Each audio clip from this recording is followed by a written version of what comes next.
how to buy UXLINK, the UXLINK token.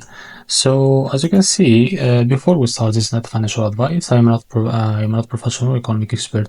So before investing in any project that you find on my channel, please do your own research. As you can see, make sure to take a look on their X account. They have, as you can see, a big community. Now to be able to buy this token is by going to CoinMarketCap, and after you open this token in there, just scroll down or select the market from here to be able to see these exchangers.